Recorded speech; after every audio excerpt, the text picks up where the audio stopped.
오늘은 사도행전 27장 주일날 나눈 말씀, 그런 말씀을 또 계속 또 이어가겠습니다. 사도행전 27장 14절부터 26절까지를 보겠습니다. 235페이지.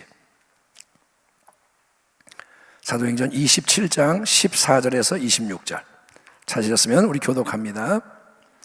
얼마 안 되어 섬 가운데로부터 유라굴로라는 광풍이 크게 일어나니 배가 밀려 바람을 맞추어 갈 수 없어 가는 대로 두고 쫓겨가다가 가우다라는 작은 섬 아래로 지나 간신히 거루를 잡아 끌어올리고 줄을 가지고 선체를 둘러 감고 스르디스에 걸릴까 두려워하여 연장을 내리고 그냥 쫓겨가더니 우리가 풍랑으로 심히 애쓰다가 이튿날 사공들이 짐을 바다에 풀어버리고 사흘째 되는 날에 배의 기구들을 그들의 손으로 내버리니라.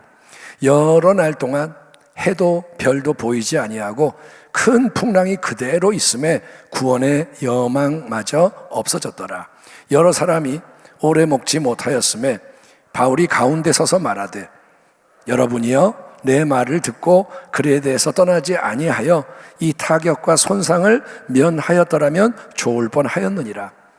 내가 너희를 권하노니 이제는 안심하라. 너희 중에 아무도 생명에는 아무런 손상이 없겠고 오직 배뿐이리라. 내가 속한 바 곧 내가 섬기는 하나님의 사자가 어젯밤에 내 곁에 서서 말하되 바울아 두려워하지 말라. 네가 가이사 앞에 서야 하겠고 또 하나님께서 너와 함께 항해하는 자를 다 내게 주셨다 하였으니 그러므로 여러분이여 안심하라. 나는 내게 말씀하신 그대로 되리라고 하나님을 믿노라. 같이 읽겠습니다. 그런즉 우리가 반드시 한 섬에 걸리리라 하더라. 아멘. 오늘 말씀의 제목은 유라굴로 광풍 속의 특별한 한 사람 바울처럼, 이런 제목으로 우리가 주일 나눈 메시지를 좀 더 마음에 새기고자 합니다. 사랑하는 성도 여러분, 사람은 누구나 그렇습니다. 형통과 성공, 풍요와 영광을 원합니다. 그게 본능적인 바람 같아요. 속에서 탁 나오는 게 뭐냐? 형통, 성공, 풍요, 이런 거. 그러나 인생은 그렇지가 않죠. 형통한 날도 있지만 곤고한 날도 있기 마련이고 사실은 곤고한 날이 더 많은 것 같아요. 그것은 예수를 안 믿는 사람이나 예수를 믿는 사람이나 모두에게 해당되는 인생의 성경의 근본 진리입니다.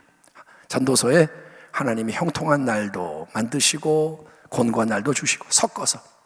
그러면 질문이 있습니다. 신앙의 목적이 뭐냐 이거죠. 예수를 믿어도 곤고한 날이 있으면 신앙의 목적이 뭐냐? 우리가 예수를 믿는 이유는 여러분, 이 땅에서 그저 매일매일 형통한 날만 계속되게 만들기 위해서가 아닙니다. 무사안일, 탄탄대로, 승승장구, 만사형통, 우리가 좋아하는 말이지만 예수를 믿으니까 이런 식으로 삶이 바뀐다? 설령 그걸 간절히 원할지라도 그렇게 되지 않습니다. 여러분이 알잖아요. 항상 그렇지 않잖아요. 다시 한번 질문을 해봅니다. 성경이 증거하는 신앙의 목적은 뭘까? 궁극적으로 왜 우리가 예수를 믿는 거냐? 그것은 항상 먼저 하나님의 나라와 하나님의 의를 추구하는 것. 그래서 하나님이라는 분의 거룩한 뜻과 영원한 계획을 이루는데 개인적으로 또 공동체적으로 헌신하는 것. 이게 신앙의 목적이라는 거예요. 따라합니다. 내 뜻대로가 아니라 하나님의 뜻대로 이루어지리이다. 이게 신앙이라는 거예요. 이게 신본주의라는 거예요. 우리는 그가 만드신 바라 그리스도 예수 안에서 선한 일을 위하여 지으심을 받은 자니 이 일은 하나님이 전에 예비하사 우리로 그 가운데서 행하게 하려 하십니다. 이 말씀을 암송하십시오. 굉장히 중요한 말씀이에요. 여기에 분명히 우리가 하나님께서 전에 이미 예비해 놓으신 선한 일들, 그러니까 우리 하나님이 영원 가운데 우리로 행하게 하려고 목적하신 일을 위해서 예수 그리스도 안에서 새롭게 창조되었다라는 선언이 울려 퍼지고 있음을 기억하십시오. 예수를 왜 믿게 하셨느냐? 영원한 목적을 이루게 하시려고. 아멘. 하나님 우리를 구원하시는 거예요. 사도 바울은 그런 하늘의 사명자, 표대의 신앙을 가진 일꾼의 특별한 모델입니다. 성경에 나오는 여러 인물 중에서 한 명을 꼽으라 그러면 전 사도 바울을 꼽을 거예요. 예, 조금 더 좌로나 우로나 치우치지 않고, 조금 더 미적대지 않고, 뒤로 물러가지 않고, 바울은 오직 복음을 위해, 진짜입니다. 바울은 다른 거 없습니다. 복음을 위해, 오직 예수의 이름을 위해, 그 영광을 위해 달리고 또 달리고 또 달려간 충성된 종인 거예요. 아멘. 가장 늦게 사도가 됐지만 제일 앞으로 달려가는 자가, 선두주자가 사도 바울입니다. 자, 그런 바울이 사도행전 27장에서 우리가 알다시피 유라굴로 광풍 속 한복판에 있는 거예요. 하나님의 종이 유라굴로 광풍 속에 있습니다. 여러분, 자기 잘못 때문인가요? 아닙니다. 앞서 바울은 미항이라는 곳에서 자, 더 이상 항해는 위험하니까 그냥 여기에 배를 정박하고 겨울을 보냅시다, 간곡히 만류를 했습니다. 바울은 이거 안 됩니다, 이 여행 정말 위험하고 피해를 입습니다, 죽을 수도 있습니다, 만류했습니다. 하지만 선장, 선주, 백부장, 또 절대 다수가 다 함께 더 좋은 항구로의 이동을 결정을 하고 밀어붙였어요. 아, 여기는 안 돼, 여기서 어떻게 겨울을 지내냐, 우리 좀만 더 가면 돼, 65km 남쪽. 그래서 밀어붙였습니다. 그래서 어쩔 수 없이 죄수니까 같이 그 배 타고 가다가 유라굴로 광풍의 대위 속에 있는 것입니다. 질문, 왜 하나님은 바울에게 이런 억울한 고난을 허락하시는 거냐? 분명히 바울은 위험을 감지했잖아요. 이거 위험하다, 모두에게 경고했잖아요, 만류했잖아요, 이게 가면 안 돼 했잖아요. 그런데도 그의 의견이 가차없이 묵살되어 버리고, 그렇게 거부한 바울도 덩달아 배에 탄 모든 그 사람들과 함께 유라굴로 광풍 속에 들어가야 하는 것은 이해할 수 없는 일, 어쩌면 분통 터지는 일이 아니겠습니까? 내가 이거 잘못했다 그런데 나도 왜 거기 들어가야 돼요? 하지만 그 모든 것은 하나님의 다스리심 안에서 일어나는 일이라는 거예요. 아멘. 예, 놀랍게도 그런 거룩한 억울한 고난은 하나님이 우리를 이끌어 가시며 그분의 크고 높은 뜻을 이루시는 특별한 길이라는 것입니다. 길.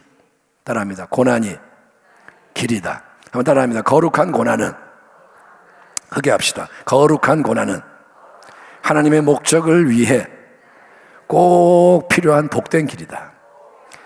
거룩한 고난은 우리 유익을 위해, 하나님의 영광을 위해 허락된다. 아멘. 이제 우리는 이걸 배우는 거예요. 이제 와서. 그 전까지는 고난은 싫어요, 고난은 제발 없애주세요 이렇게 하다가 이제 하나님이 우리를 가르쳐준 게 뭐냐? 고난하고 친해져라, 고난을 사랑하는 자가 되어라. 거룩한 고난이 뭐냐? 길이라는 거예요. 고난이 뭐냐? 하나님의 도구라는 거예요. 거룩한 고난이란 말은 내 죄 때문에 당하는 고난이 아닙니다. 내가 나쁜 짓 해서 벌을 받는 그 고난은 거룩한 고난이 아니죠. 그건 쌤통인 고난이죠. 여러분, 사도 바울의 경우처럼 모든 것이 합력하여 선을 이루게 하시는 하나님의 목적을 위해서 허락되는 고난인 거예요. 모든 것이 합력하여 선이 되게 하기 위해서, 아멘, 그림을 완성하기 위해서 하나님이 고난도 쓰신다는 거죠. 보세요. 만약에 유라굴로 광풍이 몰아치는 상황이 아니었다면 일개 죄수에 불과한 바울은 전혀 빛을 발할 수가 없습니다. 그래서 바울이 미항에서 떠나지 맙시다, 여기서 겨울을 지냅시다 제안한 게 묵살되지 않았던 거 아닙니까? 묵살된 게 아닙니까?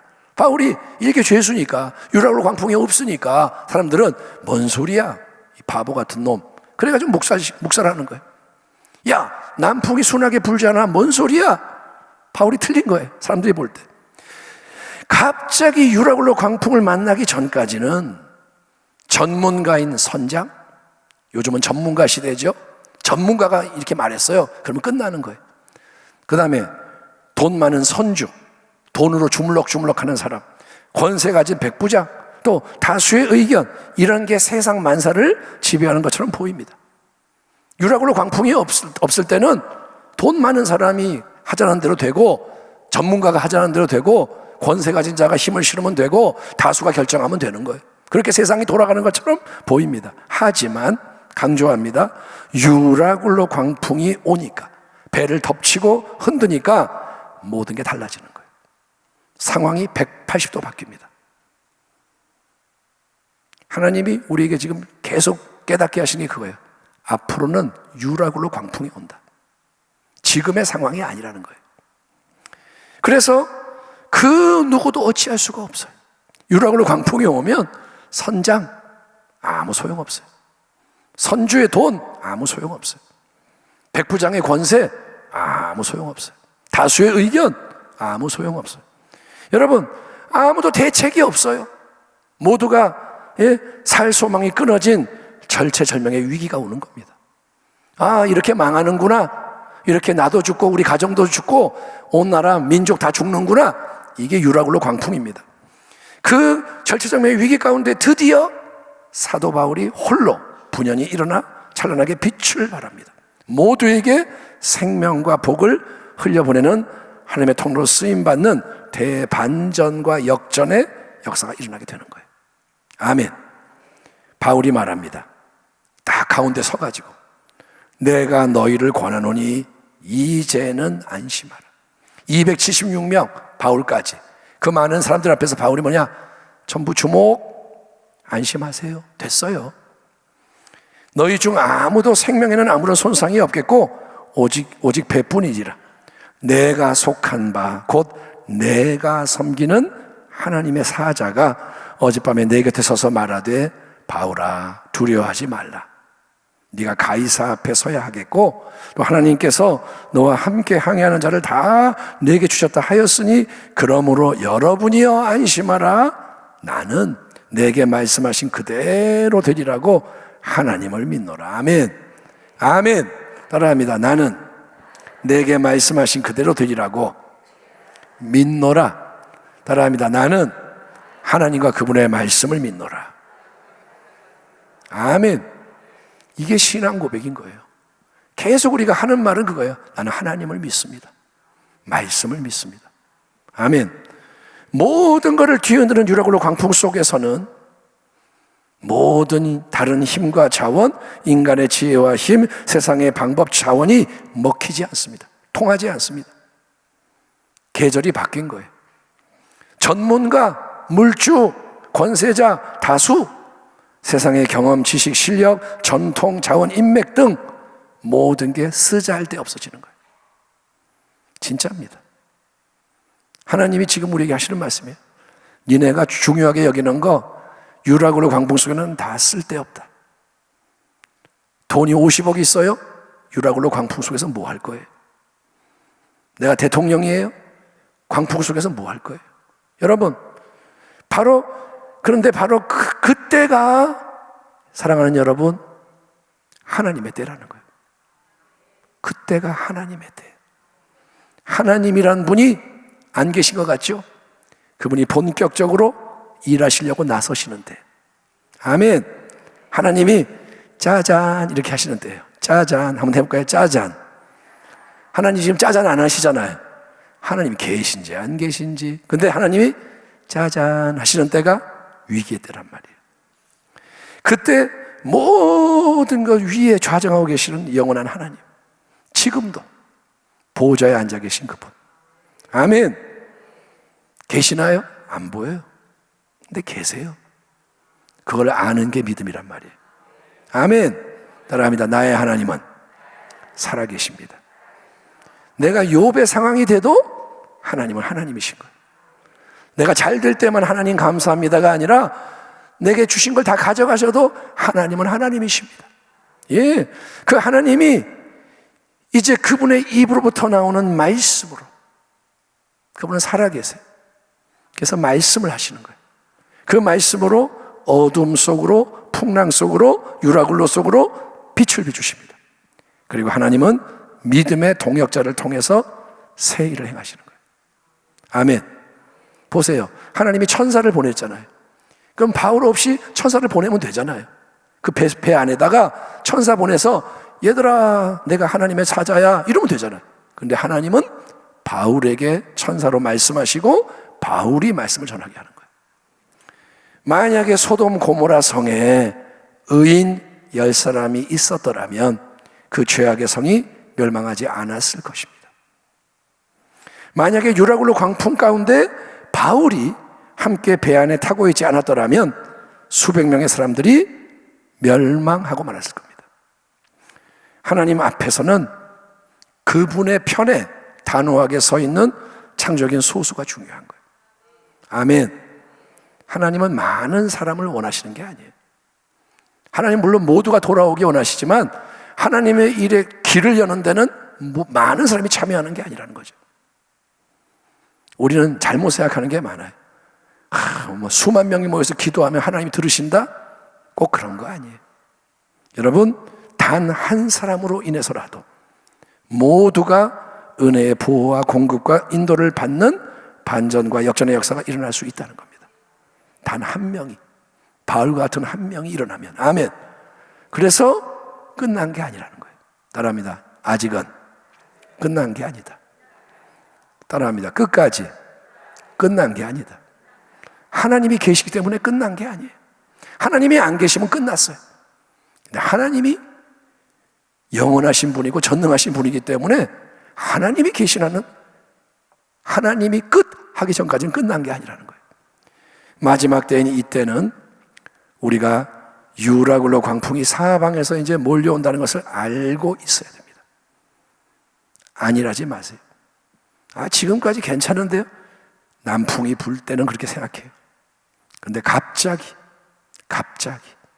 유라굴로 광풍이 오는 거예요. 사방에서. 그래서 이거를 알고 있어야 되고, 그리고 여러분 대비하고 있어야 합니다. 그런 광풍 속에서 우리 하나님이 나타나시는 거예요. 그분이 전진하시는 거예요. 그분이 승리를 집행하십니다. 그리고 하나님은 우리에게 질문하시는 거예요. 나는 그렇게 할 건데 너는 나와 함께 가기 원하니? 기꺼이 십자가의 길, 말씀과 사명의 좁은 길을 너 함께 갈래? 하나님이 물으시는 거예요.